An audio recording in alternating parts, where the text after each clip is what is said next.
ونستهديه ونستغفره ونعوذ بالله من شرور أنفسنا وسيئات أعمالنا. من يهد الله فهو المهتد ومن يضلل فلن تجد له وليا مرشدا.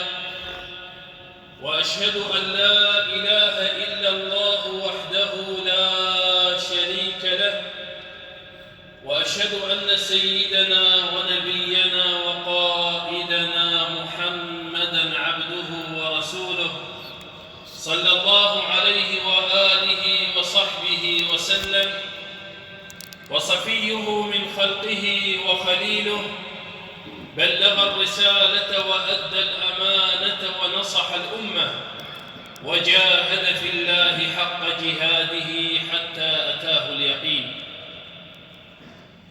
ورضي الله تبارك وتعالى عن سادات ديننا وأئمتنا ذوي القدر العلي والفخر الجلي والنور البهي، أمراء المؤمنين بالحق أبي بكر وعمر وعثمان وعلي، وعن حمزة والعباس والحسن والحسين، وعن بضعة الرسول فاطمة الزهراء البتول، وعن أزواجه أمهات المؤمنين، وعن صحابته أجمعين رضوان الله تبارك وتعالى عنهم وعنا معهم أجمعين.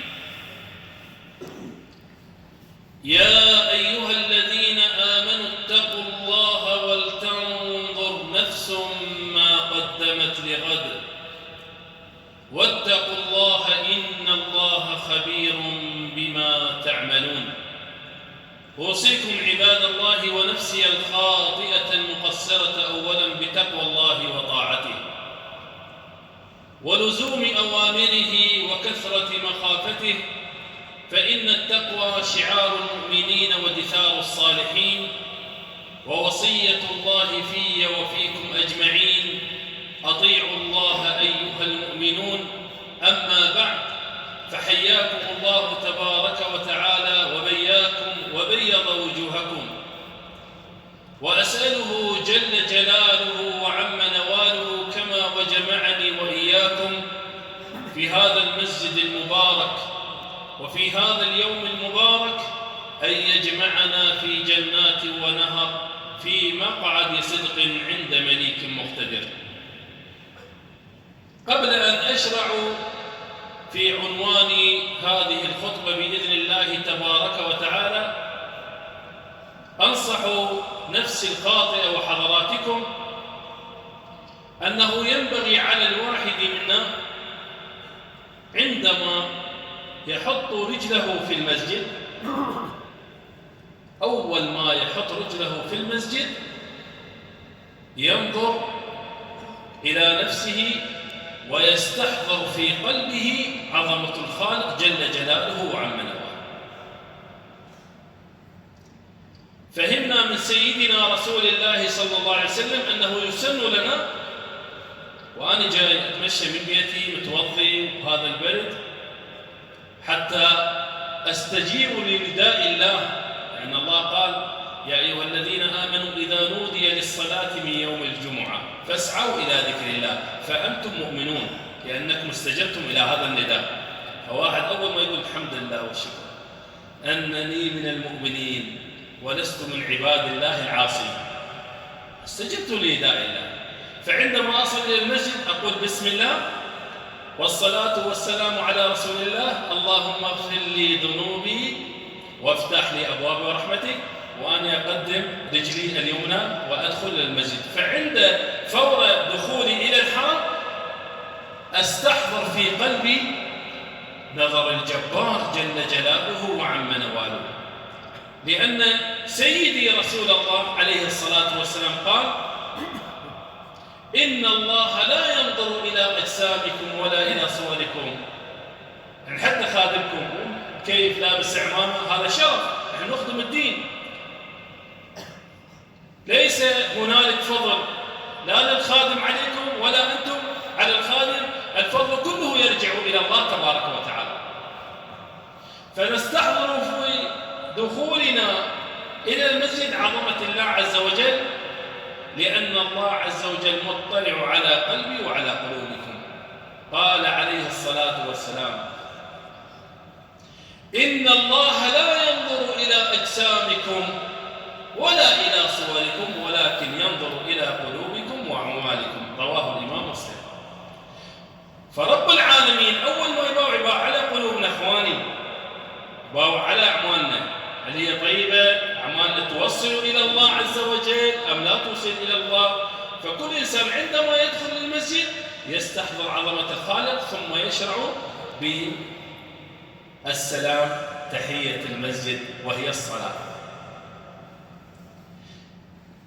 كيف يستمطر الواحد منا رحمة الله تبارك وتعالى؟ هذا عنوان الخطبة.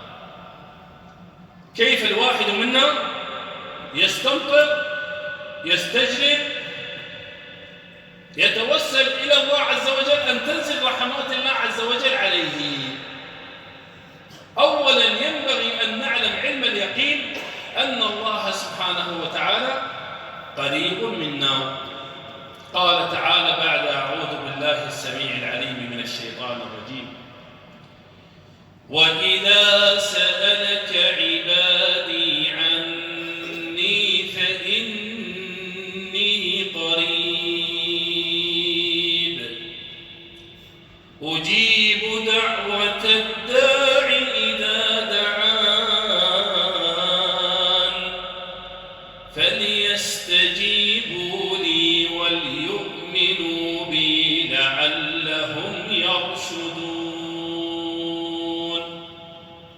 فينبغي أن نعلم أن لا جهة تحوي الإله ولا له مكان تعالى عنهما وتمجدا. فرب العالمين قريب منكم، قريب مني، ونحن أقرب إليه من حبل الوريد. إذن ما هي الوسائل إخواني التي بها نستجلب رحمة الله تبارك وتعالى؟ أولا تعالوا معي إلى معلم الشريعة الأول ودليلهم إلى الله تبارك وتعالى سيدنا رسول الله صلى الله عليه وآله وصحبه وسلم. كل خير احنا عايشين به إخواني الآن هو أصله من؟ رسول الله صلى الله عليه وسلم، نبدأه منه عليه الصلاة والسلام. فيعلمنا كيف نستمطر رحمة الله تبارك وتعالى، يجعل لنا وسيلة كما روى الإمام أحمد يقول صلى الله عليه وسلم، يعني كان عليه الصلاة والسلام، يروي أحد الصحابة يقول: كان عليه الصلاة والسلام إذا حزبه أمر صلى. يعني إذا اشتد به أمر، كل واحد يصير، ماكو واحد وقع في ضائقة، في شدة، حتى يقع في معصية، في ذنب معين، يقع في مصيبة يصيبنا لا سمح الله، الله يعافينا ويعافي بلادنا من زلزال، من أي شيء. فأول ما يفعل المسلم ماذا؟ يذهب ويخر ساجدا بين يدي الله تبارك وتعالى. هكذا علمنا رسول الله عليه الصلاة والسلام، علمنا أن نستعين بالصلاة إلى الله تبارك وتعالى، كما قال الله عز وجل: يا أيها الذين آمنوا استعينوا بالصبر والصلاة إن الله مع الصابرين. فكان عليه الصلاة والسلام يستمطر رحمة الله عز وجل ومغفرة الله تبارك وتعالى أن يقف بين يدي الله تبارك وتعالى. فاللي كان لا يصلي أو كان مقصر في صلاته أو كان يؤخر الصلاة عن وقتها بسبب شغل من الأشغال، ينبغي أن يراجع نفسه، لأن الله عز وجل توعد الذين يؤخرون الصلاة، قال: فويل للمصلين الذين هم عن صلاتهم ساهون. قال اللي يصلي ويأخر الصلاة يا أخواني شباب، هذا اللي يصلي ويأخر الصلاة، فكيف الذي لا يصلي قطعا؟ طبعا إبليس أفضل من عنده. تعرفون ليش؟ لأن كان طاووس الملائكة ويسجد لله. ترى إبليس انطرد من رحمة الله لأنه ما سجد لله، ما سجد لآدم بأمر الله عز وجل. فكل واحد يباع نفسه. فإذا لم يسجد لله فهو إبليس أفضل من عنده، والعياذ بالله تبارك وتعالى. هذا الأمر الأول، الوسيلة الأولى، وهو التقرب إلى الله عز وجل واستمطار رحمته بأداء الصلاة. الأمر الثاني إخواني هو التعلق بحضرة النبي عليه الصلاة والسلام. كيف يتعلق الواحد منا بحضرة النبي صلى الله عليه وسلم؟ يروي لنا الصحابي الجليل عثمان بن حنيف رضي الله عنه، وليس عثمان بن عفان، عثمان بن حنيف. هاي الرواية من رواها الإمام أحمد والترمذي بسند صحيح. يقول لنا سيدنا عثمان بن حنيف يقول: بينما نحن جلوس عند رسول الله صلى الله عليه وسلم إذ طلع علينا رجل أعمى. يعني هم جالسين مع حضرة النبي صلى الله عليه وسلم وهم يستمعون إلى حديثه الجميل عليه الصلاة والتسليم. دخل عليهم، يعني طلع يعني دخل، إذ طلع علينا رجل أعمى يعني أعمى البصر، فسلم وقال: يا رسول الله ادعو الله أن يرد علي بصري. فقال عليه الصلاة والسلام: أو أدعك، أي أدعو لك، أو تبقى على حالك هكذا؟ فقال: إنه ليس لي قائد يقودني. كل إنسان إخواني يستحيل في ذلك العصر لا يشتاق إلى مجالسة النبي عليه الصلاة والسلام. بس إحنا الواحد عندنا لما يسمع ذكر النبي صلى الله عليه وسلم، لو يسمع أبيات في مدح النبي صلى الله عليه وسلم تلقى عيونه تهمل، زي كيف حضرته صلى الله عليه وسلم موجود بين أصحابه. فهو من الشوق قال: يعني يا رسول الله أنا أريد أن يرد الله عليه البصر. فعلمه صلى الله عليه وسلم أمرا فقال له: اذهب إلى الميضأة. الميضأة يعني محلات الوضوء.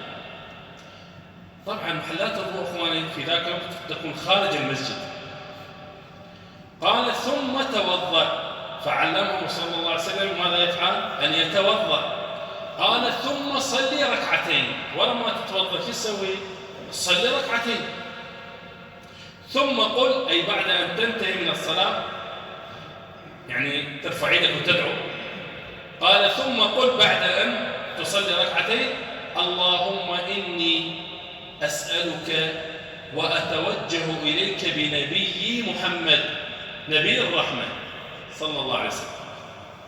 اللهم إني أسألك وأتوسل إليك بنبي محمد. يا محمد إني متوجه بك إلى الله أن يرد علي بصري.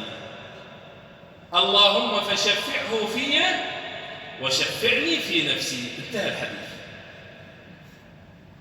أقصد انتهى قول النبي صلى الله عليه وسلم. يقول سيدنا عثمان بن حنيف: فما لبثنا يعني وقتا إلا ودخل علينا الرجل فكأنما لا نعرفه. أبصر من دخل طلع يشوف من الذي رد عليه بصره؟ الله سبحانه وتعالى. إياك الظن غير ظن، لكن بسبب سيدنا رسول الله صلى الله عليه وسلم، بسبب التعلق بهذا النبي الكريم عليه الصلاة والتسليم، بسبب تعلقه بسنة رسول الله صلى الله عليه وسلم، بالتزامه بالنبي عليه الصلاة والسلام، بالتزامه بتوجيه النبي صلى الله عليه وسلم أن يقرأ هذا الدعاء، فيكون هذا الدعاء بإذن الله تبارك وتعالى سببا لشفائه من هذا المرض، سببا لإرجاع بصره إليه، سببا لنجاته من الكربات ومن المحن ومن المصائب التي تحل على الواحد منا. وروى الإمام أحمد رحمه الله تعالى أن مروان، يقصد به مروان بن الحكم من كان خليفة المسلمين، جاء إلى مسجد النبي صلى الله عليه وسلم فوجد رجلا واضعا وجهه على قبر النبي عليه الصلاة والسلام. يعني شنو؟ كوجهه هيك طريقة يعني على وجهه على قبر النبي صلى الله عليه وسلم. هاي رواية من رواها إمام أهل السنة والجماعة الإمام أحمد بن حنبل. قال فوجد رجلا واضع وجهه على قبر النبي عليه الصلاة والسلام. قال فأخذ برقبته، يعني جر من رقبته من وراء. قال ماذا تصنع؟ أو أتدري ماذا تصنع؟ فقام بعد ما ملتفت قال أدري ماذا أصنع. فأقبل إليه وإذا من إخواني؟ وإذا أبو أيوب الأنصاري رضي الله عنه وأرضاه.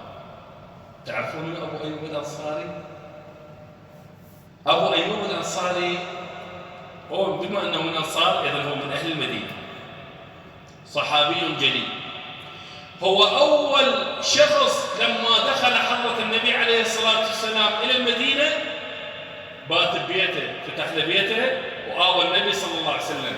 والآن قبره معلوم في تركيا في اسطنبول على حدود القسطنطينية. خادمكم زاره مرتين، لما تزور هناك تحس كأنما أنت في روضة النبي صلى الله عليه وسلم. طبعا النبي بات ببيته. شنو هذا الصحابي؟ فقال نعم أدري ماذا أصنع. فأقبل يقول الراوي فإذا هو أبو أيوب الأنصاري. فقال إني جئت، كلام سيدنا أبو أيوب، قال إني جئت رسول الله صلى الله عليه وسلم ولم آت الحجر. أنا مو عابد أصنام. اسمعوا يا من تقولون لا إله إلا الله محمد رسول الله. إخواني إحنا بس نحتاج نفك العبارات ونذهب إلى أهل العلم المنضبطين بكتاب الله وسنة رسوله عليه الصلاة والسلام ونستقي منهم العلم غضا طريا ونفهم ماذا كان معنى قول الله عز وجل، ماذا كان معنى قول رسول الله صلى الله عليه وسلم، ماذا كان معنى قول الصحابي الجليل. قال إني جئت رسول الله ولم آت الحجر. إني سمعت رسول الله صلى الله عليه وسلم يقول لا تبكوا على الدين إذا وليه أهله، ولكن ابكوا عليه إذا وليه غير أهله. أعيد، قال أنا جئت رسول الله ولم آت الحجر، وسمعت رسول الله صلى الله عليه وسلم الذي نحن في حضرته الآن، يعني لأن هم في روضة النبي صلى الله عليه وسلم، قال يقول لا تبكوا على الدين إذا ماذا؟ إذا وليه أهله، ولكن ابكوا عليه إذا وليه غير أهله. لهذا الإخوان الكرام الكل يعلم أن الخالق هو الله سبحانه وتعالى، الكل يعلم أن الرازق هو الله جل جلاله وعم نواله، وكلنا نستمطر رحمة الله تبارك وتعالى باتباعنا وسيرنا خلف سيدنا رسول الله صلى الله عليه وسلم. وكما قال الحق فليحذر الذين يخالفون عن أمره أن تصيبهم فتنة أو يصيبهم عذاب عظيم. أقول ما تسمعون وأستغفر الله العظيم لي ولكم فاستغفروه إنه هو الغفور الرحيم.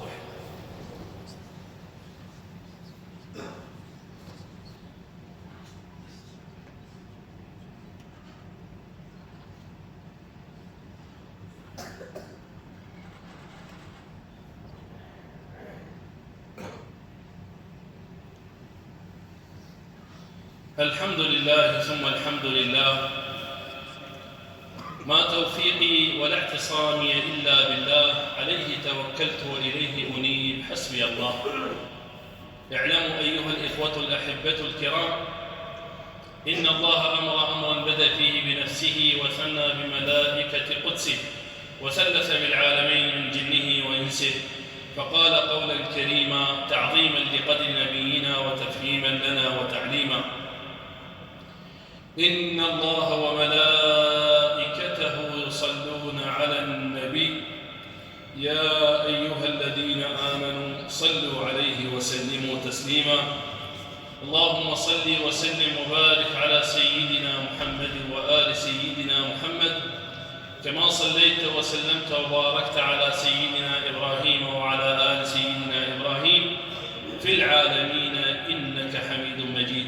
أيها الأكارم، بدأت هذه الخطبة بأول ما يضع الإنسان قدمه وهو داخل إلى المسجد المبارك أن يستحضر في قلبه عظمة الخالق سبحانه وتعالى.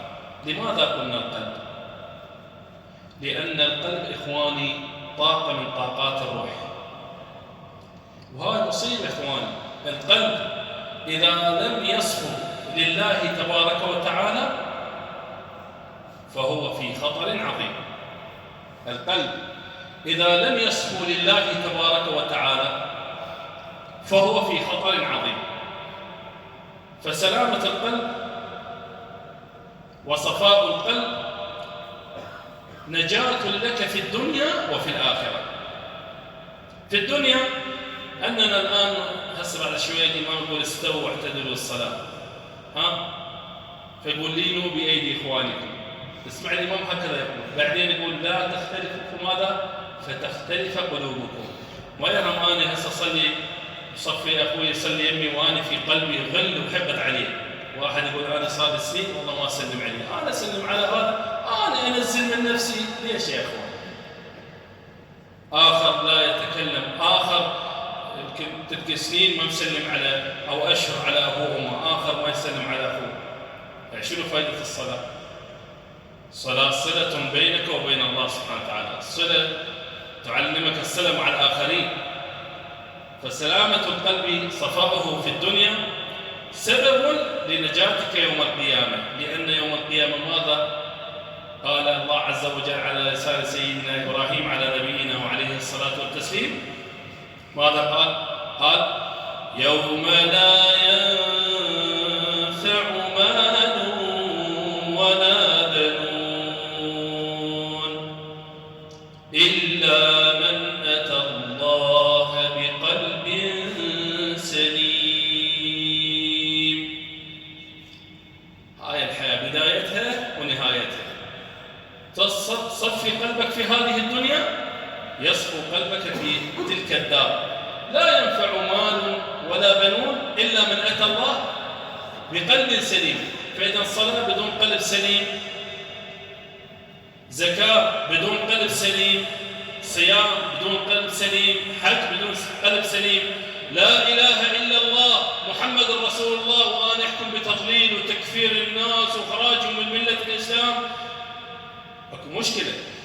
فينبغي أن تكون هذه القلوب سليمة وخالصة لوجه الله تبارك وتعالى حتى ننجو ونشمل بإذن الله تبارك وتعالى وندخل في ظلال قوله تبارك وتعالى إلا من أتى الله بقلب سليم. اللهم صل وسلم وبارك على سيدنا محمد في الأولين، وصل وسلم وبارك على سيدنا محمد في الآخرين، وصل وسلم وبارك على سيدنا محمد في الملأ الأعلى إلى يوم الدين.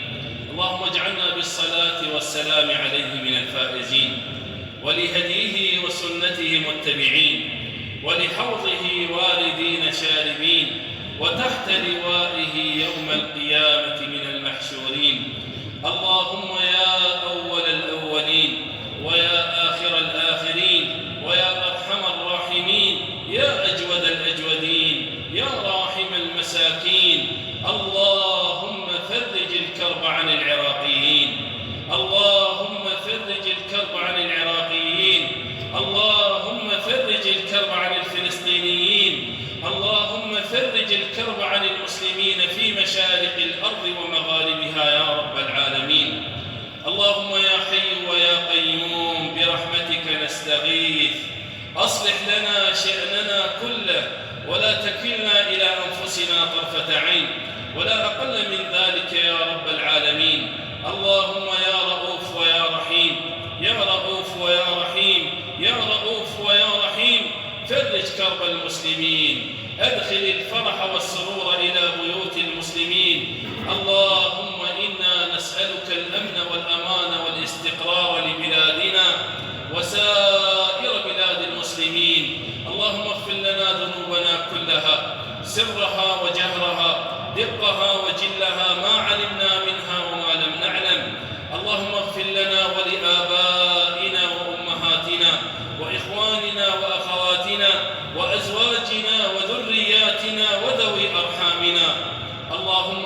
موتانا وموتى المسلمين. اللهم أنر على أهل القبور قبورهم واجعلها روضة من رياض الجنة، وارحمنا يا إلهنا إذا صرنا إلى ما صاروا إليه. اللهم ارحم مشايخنا الكرام ومن علمنا وأدبنا ووعظنا وأرشدنا يا رب العالمين. اللهم لا تردنا بعد هذا الدعاء خائبين، ولا من بابك مطرودين، ولا من رحمتك محرومين، ولا من شفاعة سيد المرسلين عليه الصلاة والتسليم من الممنوعين. اللهم اجعل جمعنا هذا جمعا مرحوما، وتفرقنا إلهنا من بعده تفرقا معصوما، ولا تجعل فينا ولا معنا شقيا ولا محروما، وسحائب رحمتك غيثا مغيثا على من أنشأ هذا المكان ووالديه، وعلى من عمل فيه لله من خير وإحسان ووالديه، وكل من صلى وتصدق وسعى إليه. وصل اللهم وسلم وبارك على سيدنا ونبينا محمد وعلى آله وأصحابه أجمعين، والحمد لله رب العالمين.